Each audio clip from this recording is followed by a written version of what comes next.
رسول اللہ صلی اللہ علیہ وسلم کی تولیدی صلاحیت سے انکار ممکن نہیں، کیونکہ حضرت اماں خدیجہ رضی اللہ تعالی عنہ سے ان کی اولاد اس کا بین ثبوت ہے، جبکہ ان کی بعد کی بیویوں کی طرف سے بھی بانجھ پن کا سوال ہی پیدا نہیں ہوتا، کیونکہ حضرت اماں عائشہ صدیقہ رضی اللہ تعالی عنہ کے علاوہ باقی سب کے پچھلے شوہروں سے اولادیں تھیں۔ ممکن ہے کہ اس وقت کے کچھ لوگوں کو ان کو اتنی شادیوں سے کچھ تحفظات ہوں، یا جیسا کہ کچھ سنی مذہبی ماہرین آنے والی صدیوں میں اس پر بحث کریں گے، مگر شاید یہ نرینہ بے اولادی نبی کریم علیہ الصلوۃ والسلام کی وحی کی قیمت تھی، کیونکہ انہوں نے فرمایا تھا کہ قرآن خدا کا آخری کلام ہے اور ان کے بعد کوئی اور نبی نہیں آئے گا، اور یہ سچ ہے کہ ان کے علاوہ کوئی مرد رشتہ دار ایسا نہیں تھا جو خصوصی بصیرت یا رضائے الہی کی قربت کا دعویٰ کر سکے، جیسا کہ شیعہ دعویٰ کرتے ہیں۔ اسی وجہ سے حضرت اماں خدیجہ رضی اللہ تعالی عنہ کے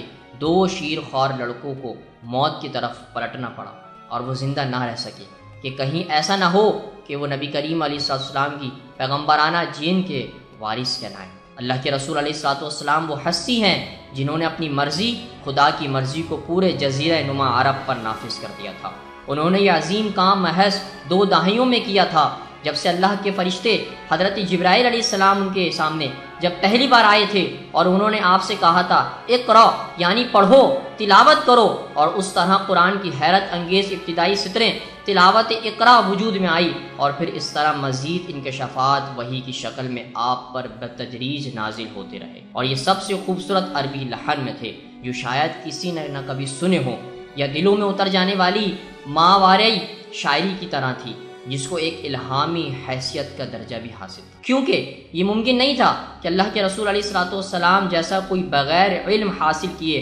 ان پڑھ تاجر اپنے طور پر ایسی روح کو تازہ کر دینے والی خوبصورت تحریر پیدا کرنے کی صلاحیت رکھتا ہو۔ وہ یقیناً اللہ کی مقرر کردہ پیغمبر ہیں، جن کو اللہ تعالیٰ نے اسی خاص مقصد، یعنی اسی خاص کے نازل کردہ کلام کو لوگوں تک عام فہم میں پہنچانے کے لیے منتخب فرمایا تھا۔